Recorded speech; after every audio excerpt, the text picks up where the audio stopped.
Here's a bird's eye view of my sewing area.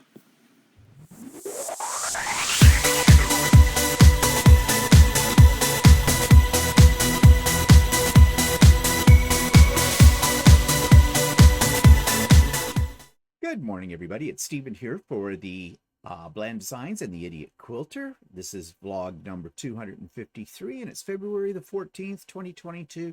And happy Valentine's Day to anybody who celebrates it. We don't.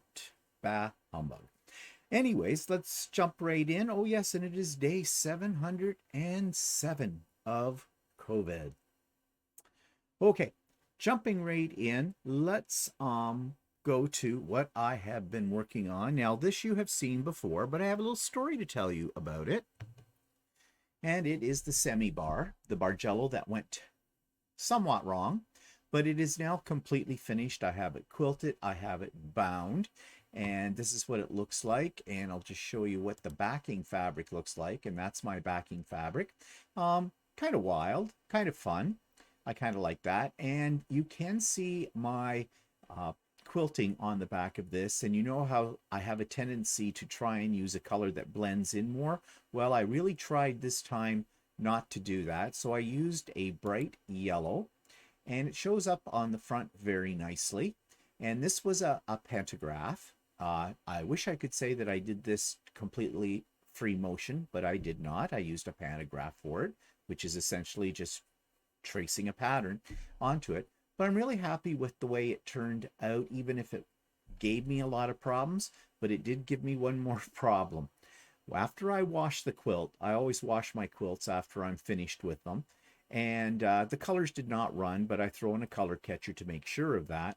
However, I didn't realize it, but when I was sewing down the binding, that I got too close to the raw edge, and I thought it was secured. When it went through the wash, part of it came out. A little 6-inch section, try to say that fast 5 times, on one of the parts, and about a 4-inch section on another spot. So I thought, what am I going to do? I could have hand sewed it back on, but I really suck at hand sewing, and I didn't want this to show up. I could have ripped the whole binding off and started over again, and I wasn't going to do that. So I thought, let's use a zigzag stitch, and I matched the color of the thread up with the binding fabric as too, so it would match, and it worked beautifully. It reinforced that raw edge so it won't fray again, probably the strongest part in the whole quilt now, and unless it's pointed out to you, you don't even notice that it's there. So I'm very happy with that. I mean, yes, I would have been happier if I had got the binding on there correctly, but I'm an idiot. So anyways, that one is now done. Now, I have on Lucy right now, and here's a picture of the quilt on Lucy. I am in the process of quilting this one. And this is my little fun gnome, kitties, and butterflies quilt that is sort of my own creation, made up primarily of scraps. And yeah, I'm hoping today I will get it finished as far as the quilting is concerned, and then I can move on to the binding, and that one's done. And it's just a novelty quilt. And well, tomorrow on Idiot Quilter, I'm going to show you something where I'm just going to say one of these things does not belong. And I'll leave it at that. And if you're interested in finding out what that's all about, tune in to tomorrow's episode of the Idiot Quilter, where I will reveal that to you. So I think, and yeah, so let me go over here. I am working on another quilt. I started another quilt during our pop-up sew day. I'll talk a little bit about that later on. And it is a kit. And I've had this kit for about 4 years. I think I got it in the first year that I started to quilt. Never got around to it. And it's already presented me with a little bit of a problem. But again, that is something I'm going to talk about maybe a little bit later today, or actually I think I'll leave that for the Idiot Quilter as well. So that takes us then to the YouTube channel of the week. This is a really entertaining one if you like other people's misery. It's out of Britain, okay, and it's by the BBC, and it's called Can't Pay, We'll Take It Away. And it's about legal repossession of goods in order to collect funds that are owed, and it comes from their high court. And I can tell you, after watching this, I would not want to have those officers' jobs, because they run into some real nut jobs, I can tell you. And I think that's what makes the show really entertaining. So I'm going to insert a little review of that here right now. This week's YouTube channel is called Valindadu, which I'm not sure if that's how you say it or not, but this one has a lot of interesting playlists of programs you might want to see. But the one I'm going to focus on in their playlist is called Can't Pay, Will Take It Away. And I stumbled upon this by accident, and it's a BBC series about repossessing things from a court order, possessions that people have that they can't pay for or have stopped paying for. And it's actually quite amazing what they're allowed to do. And of course, it brings up a whole lot of questions about the legality of the law of people entering your house and taking possessions from you. And apparently this is all legal in the BBC or in the United Kingdom. But on these particular videos, what's really interesting is how calm and cool the collectors are, and how they handle conflict, because they do run into a lot of conflict, and some of that conflict involves some physical violence as well. So it's just hard to believe that people would act this way, that they would just walk away from their debts, or they, in many cases, they seem to have the money to pay for these, but they just don't want to. So if you're looking for something that's a form of reality television and is both entertaining and somewhat a little disturbing as well, then you're going to want to check out this particular YouTube channel.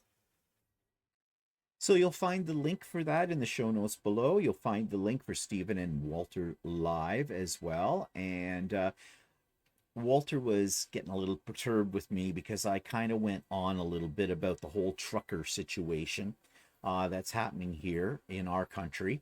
You know, the whole anti-vax movement and whatnot. And I'm going to talk a little bit more about that later on today, because that's this week's what's pissing me off. But so that's coming up.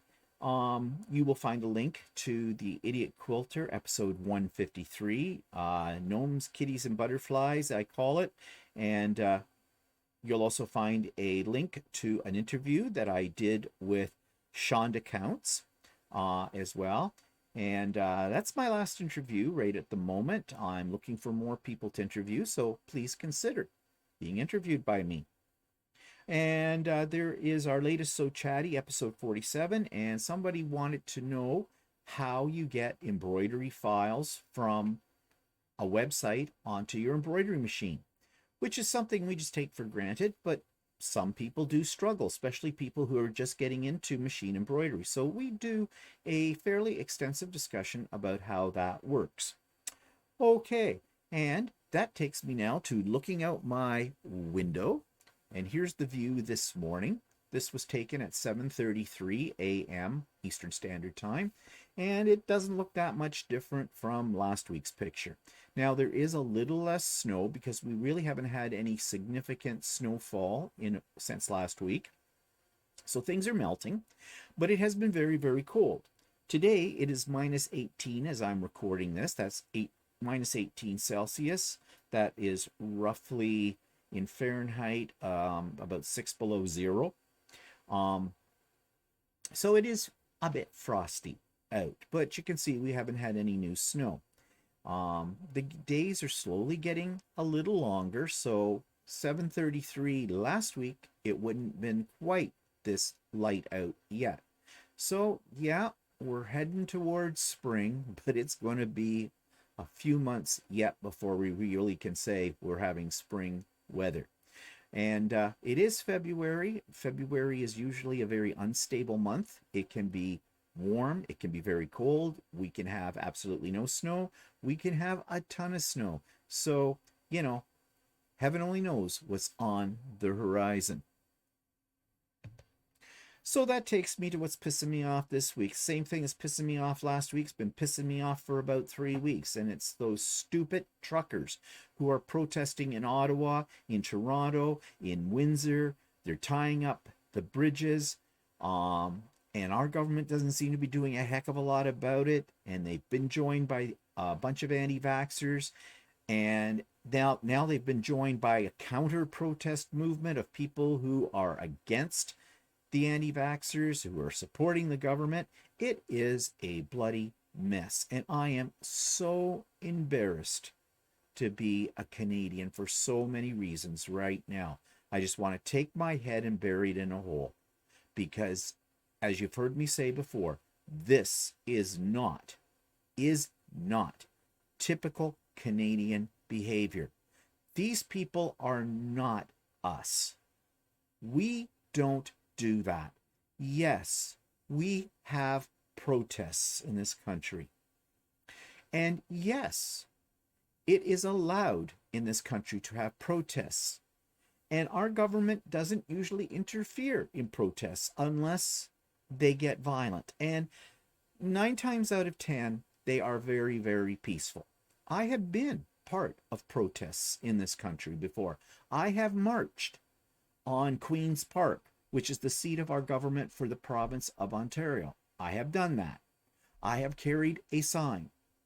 I have listened to speeches. I have made my point amongst everybody else that's there for the same protest. And then at the end of the day, we all quietly went back home. We said our piece, the government acknowledged us, and hopefully they listened to us and did something. That is how we protest in this country. We do not disobey the laws of our country. We do not openly try to screw up businesses and interfere in people's lives. That is not, in my opinion, the Canadian way to do things. We used to be considered fairly nice people. We say sorry a lot. Sorry for the protest, sorry for the inconvenience. That's the way we do things. We are known around the world as peacekeepers. When you see a Canadian military, army, force, troops, whatever you want to call it, go into a war-torn country, we are usually not there to fight. We are usually there to help keep the peace or be there after the fact to help average people get their lives back. That's the Canadian way. Blocking the major arteries to cross the border entrance and exits is not our way. Being belligerent to the police is not our way.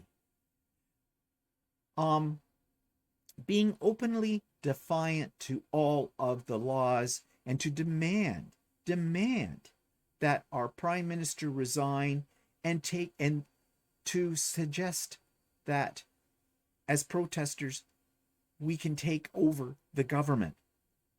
That is not our way, but that is what these truckers are doing. Now, let's be clear. You've heard it before.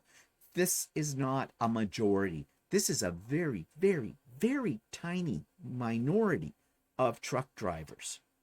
And the anti-vaxxers that are out there supporting them are a minority, a very small, insignificant minority of our population.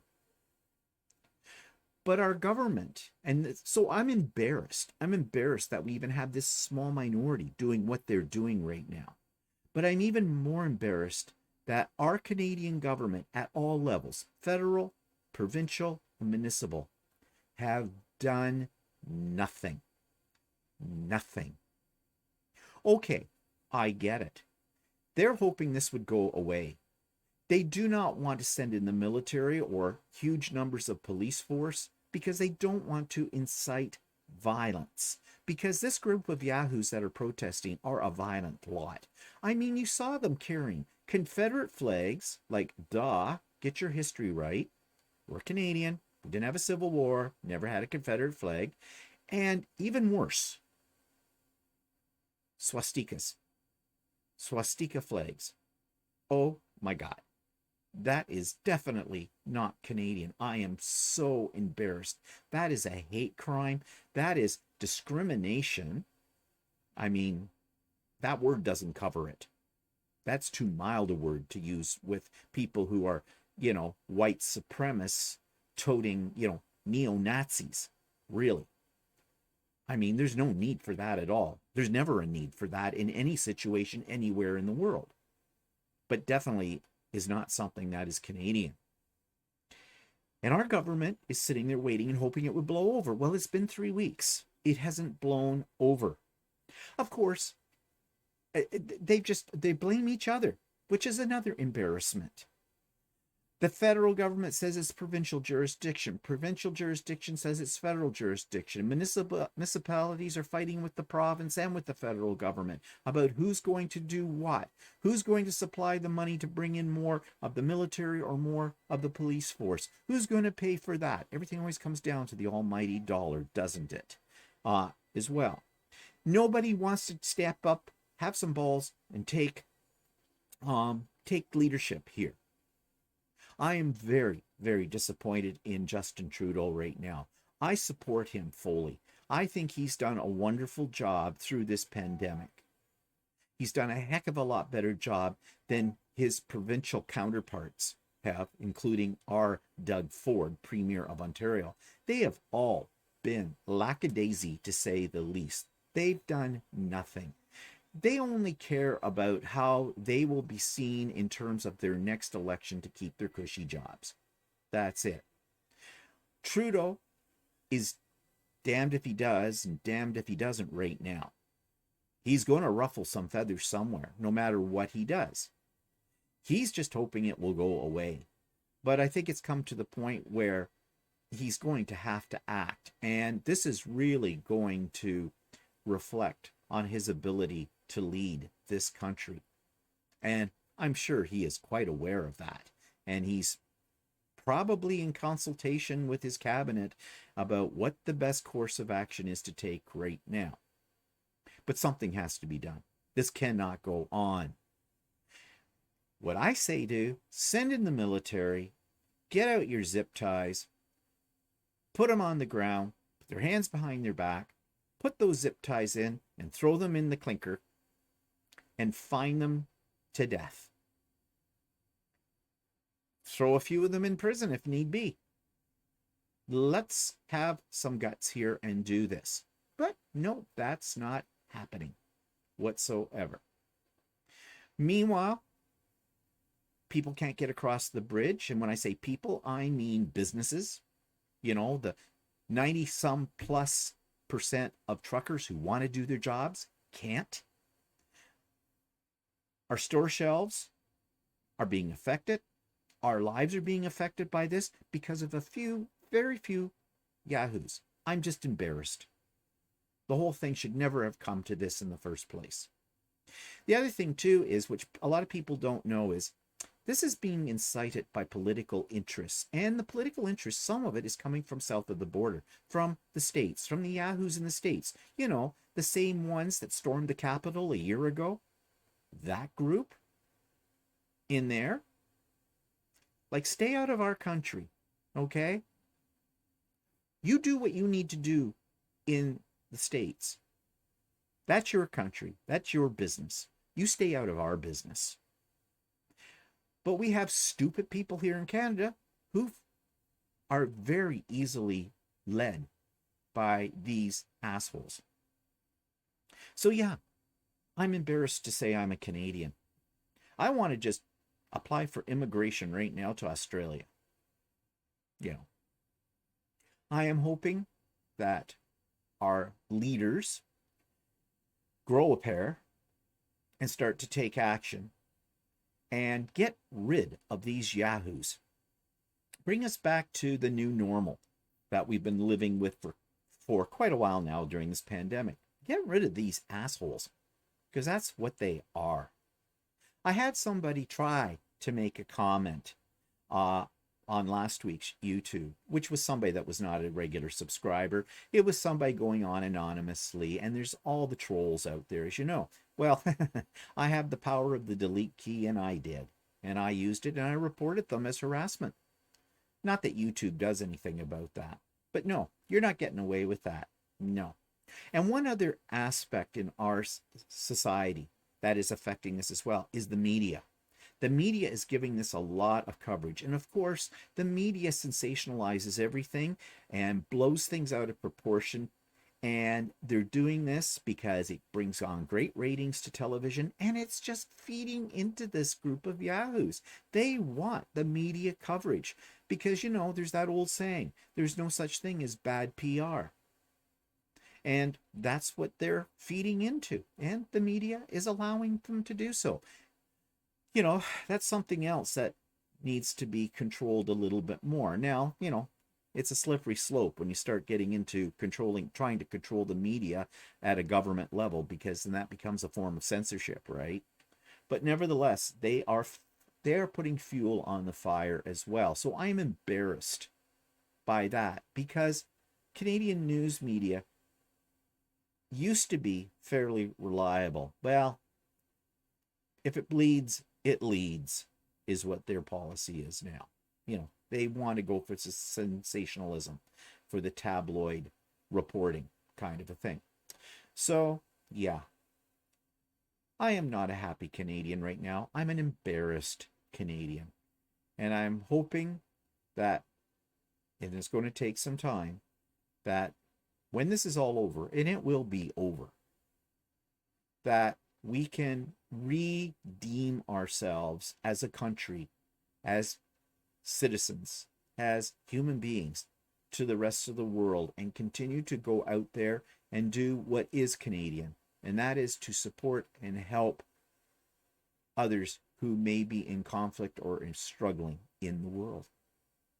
Okay, so that takes me to product reviews. What have I bought in the last week?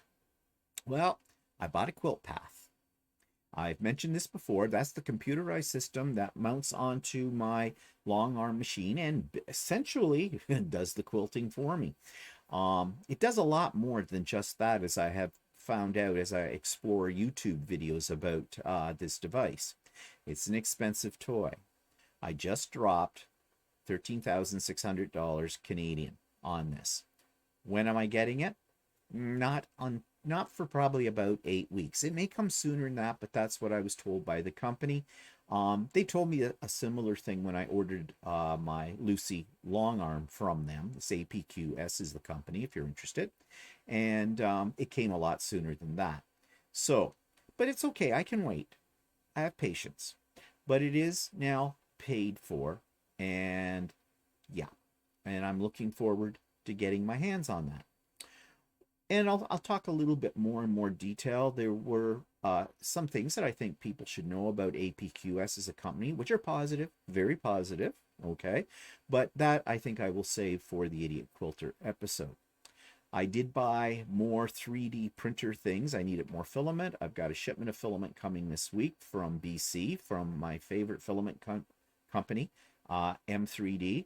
Excellent, excellent filament. Just, you know, if you're into 3D printing and you haven't checked them out, do check them out, M3D.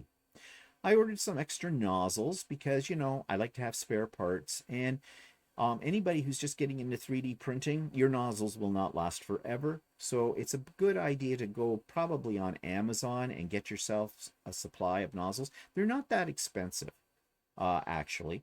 You can pick up, like I think I just bought a 25-piece pack for under $20, I think. So that should last me for a while. And I needed some other little bits and parts too for it as well. Now I do have a pattern finally coming, and I'll talk more about that and the hell that I've been going through trying to get a pattern from that. And I think I did talk about that a little bit on Stephen and Walter Live yesterday. I just put it in order this morning. Stitch It Central, which you've heard me mention yesterday on Stephen and Walter Live. They're in a big sale, Valentine's Day sale, and they had a whole bunch of now they were not actually fat quarters. They were 18 inches by with the fabric, so that's 18 inches. So that's basically, whoa, that's half a yard.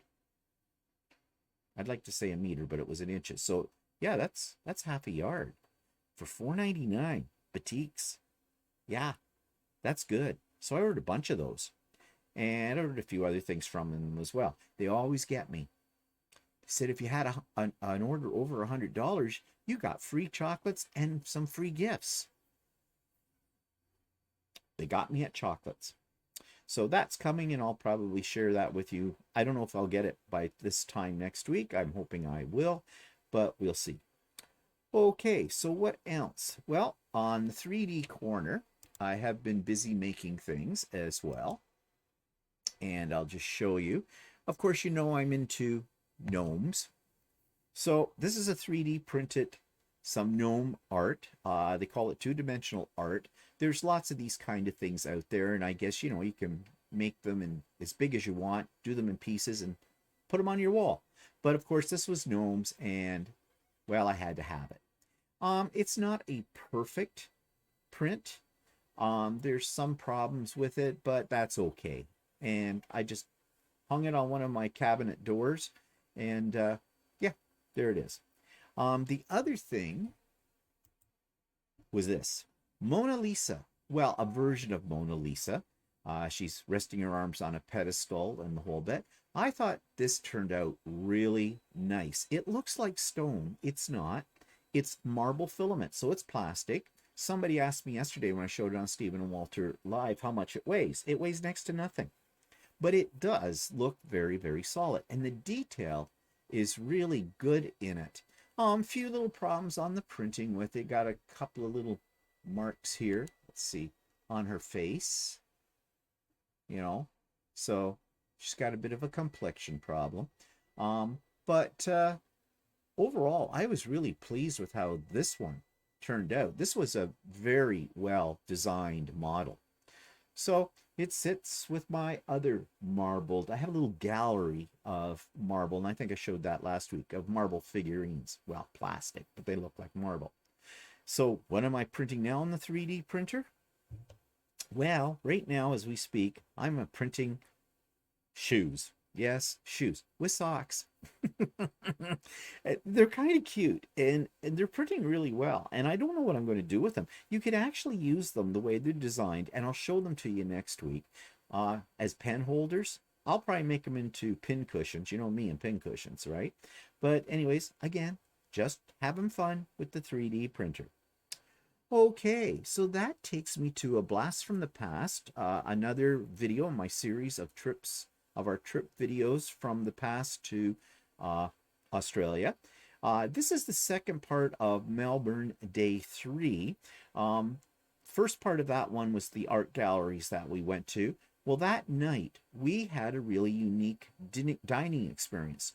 We had bought tickets to do a dinner on an old street trolley that, while you were dining, took you through the streets and different parts of Melbourne. It was fascinating. And of course, along the way, they were telling you what you were seeing and everything like that. And the food was great. I forget what we paid for that.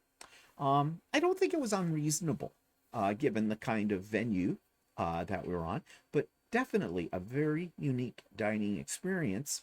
So here's my video of that. Tonight we're on the restaurant.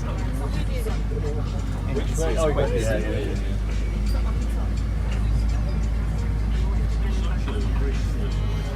Good evening, ladies and gentlemen. How are we going to see? Very nice to meet you, please. Here we have the appetizer, and then there's an entree, which we would call an appetizer. It's a charcuterie. And then the main course is beef tenderloin. And then there's a cheese plate, and then there's a taster plate, and coffee and liqueurs of dessert. I like their sample menu that they had first better because they had sticky toffee pudding on the dessert. Oh, did it? Yeah. But oh well.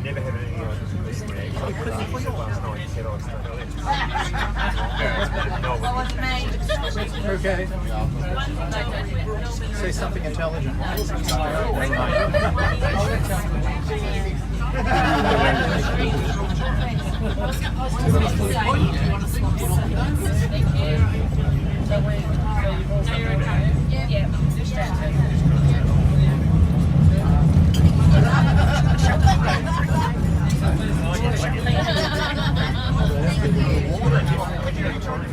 Okay, so we just had what they call the entree, which it does not mean the same thing as what we call an entree. We call this an appetizer, but I've already eaten and forgot to take video of it. But what we had was that was the duck turkey, that was the chicken liver pate. There was some prosciutto. Grilled sourdough bread and a couple of gherkins. I'm not a big fan of pates nor of terrines, although the duck wasn't too bad.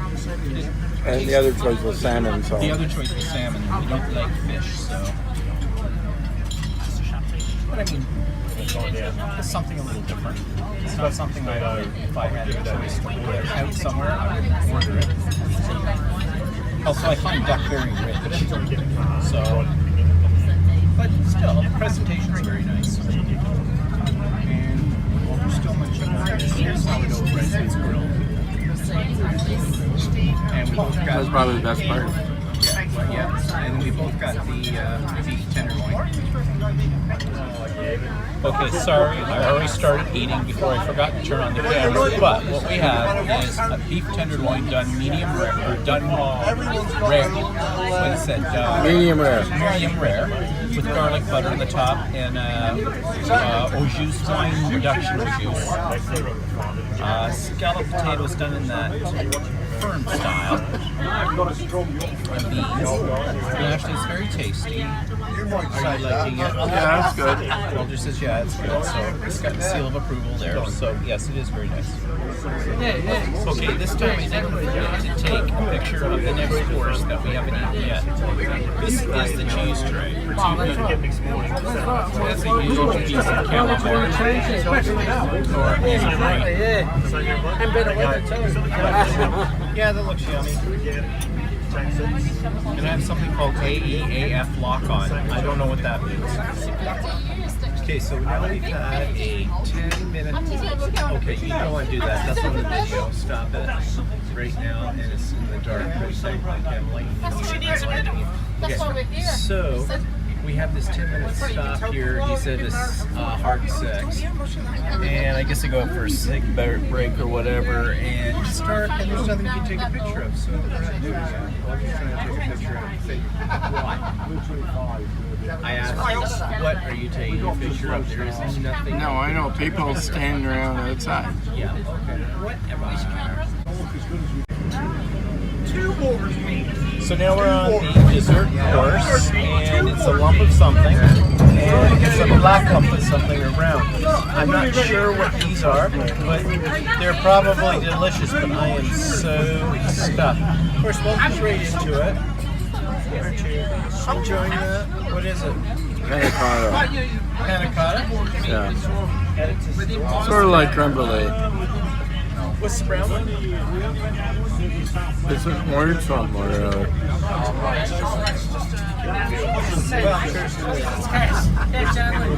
Okay, so we're finishing it up with Frangelico. Mine's on the ice. I'll just stir it up, and then we're going to have black coffee. Give us a second. Lovely evening. Lovely dinner. Highly recommend it. So, if you come to Melbourne, do try the trolley restaurant experience. It's worth the money. Okay, so I promised you a city at night lit up in Melbourne, and we're a little disappointed because we thought a lot of this stuff would be lit up down here. The only thing that's really lit up is this like restaurant that looks like a fish skeleton, and the whole bit, and a half a rainbow over there. A little disappointing. Maybe it's better on the weekend. I don't know. Anyways, that's the end of day 3 in Melbourne. There's still the, What? The thing that Oh, the other thing that lights up, yeah. Well, yeah. I have to get there first. Yeah, whatever. But anyways, well, I'll take a video. So events in the past week, well, it was kind of a slow week. I'm always busy, though. I'm always making something. So I am a creator, after all. But we did have the first pop-up sew day. Now, someone has suggested to me that I should change the name because, you know, everybody's welcome to it. Crafters are welcome to it as well. So next time I have a pop-up sew day, it's going to be called a pop-up sew/crafting day. And I put up the announcement for that on Friday. As I've said before, I never know when I'm going to do these. And I'll put up a notice on YouTube 24 hours before the event with the Zoom link for it. And that worked out really well. I think at the height of it, we had about 18 people. And it was fun. It was friendly. It was informative. You know, I have said this about Craft and Chat too. I always learn something. Because everybody is a wealth of knowledge about different things. So it was nice, and it's nice to see, you know, put faces with names, because many of the people who went for the pop-up sew day are people who are regular subscribers and are ones that we have spoken with on Stephen and Walter Live, but we can't see them in that mode. But on Zoom, yeah, totally different. So it was great. Had a really nice time. I got a fair amounts of stuff done too, and so I will have another one of these because this one was very successful.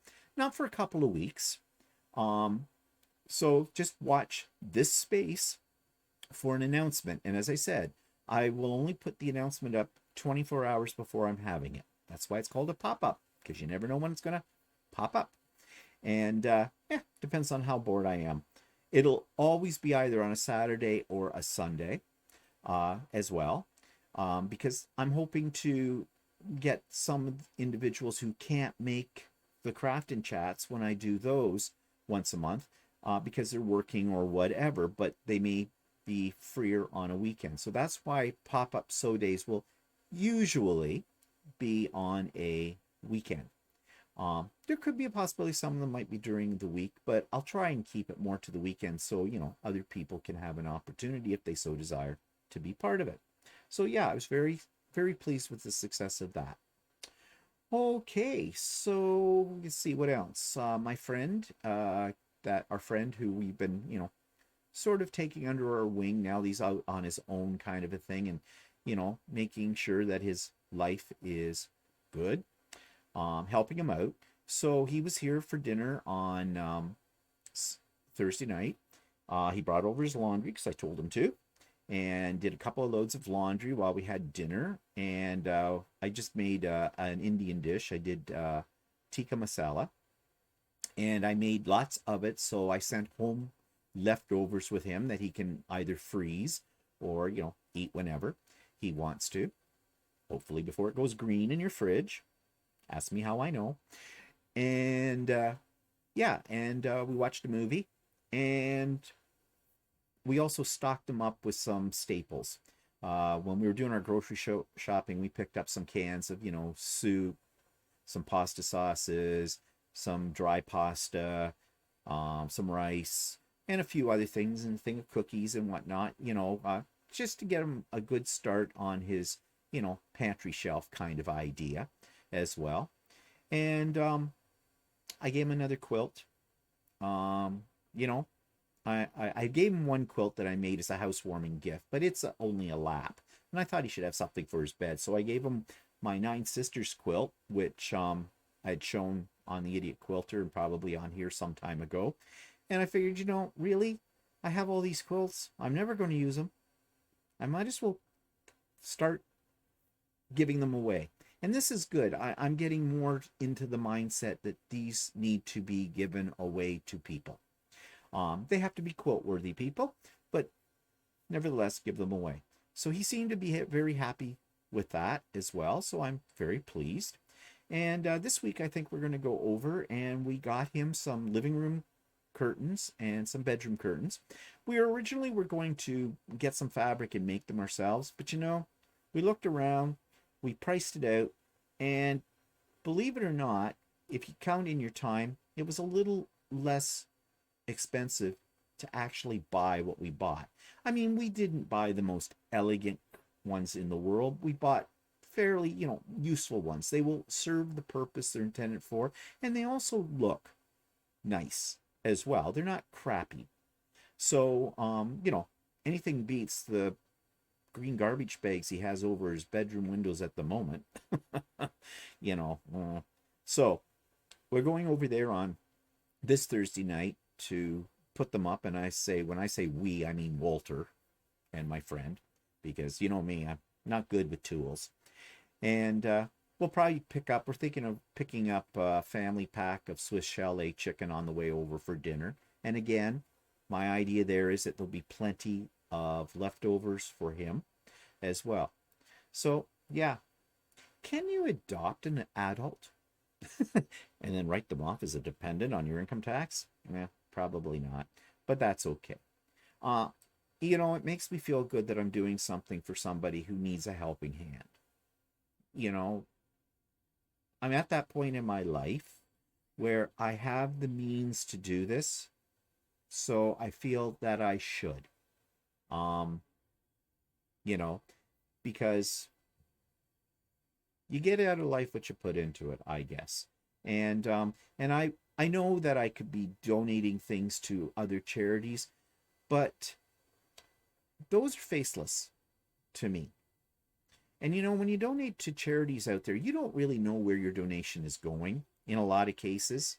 Some of these bigger charities out there, they have big administrative costs. And we have explored that before, and it's appalling how much of your donation does not go to the people who really need it, that goes to administration for these things. So, I'm doing this on a much smaller scale, and I'm doing it because I care, and it's somebody I know, and somebody who I consider, a little bit more than just a friend, okay? This is somebody that's pretty much more family. So, yeah, charity starts with family. And I don't even want to call it charity. It's helping. It's supporting. Okay? It's not charity. Okay, so what's coming up? Not much, but just a reminder about the retreat on March the 5th. Information's in the show notes if you haven't already seen it. I just want to give you an update. I have 3 guest speakers lined up. All are fascinating. One is a crafter who's going to show us some really fascinating 3D things that she makes, and talk about them, and they're really interesting. One is a quilter who is just a complete whiz at free motion long arm quilting and is a relatively new quilter, and just fascinating stuff there. And then I have a mystery guest, which is going to be a secret. But I will give you a clue. This person is a well-known YouTube creator, and a wonderful human being. And I am so thrilled to have this person agree to be at the retreat and to speak. It's going to be wonderful. That's all I'm going to say for now about it. Okay. And yeah, nothing else much coming up this week that I can think of. So I've got quilts to make and 3D prints to do, and yeah, so I'm going to be busy. I hope you are too, in a happy way. So I hope you're being creative. I hope you're being happy. I hope you're being healthy. And yeah, so tune in tomorrow for the Idiot Quilter if you wish, when that goes up. And for So Chatty near the end of the week. Don't know what we're going to talk about then, but we'll find something. We always do. And tune in for Stephen and Walter Live on Sunday at 4 p.m. Eastern. So we'll see you then. Have a great week. Bye for now.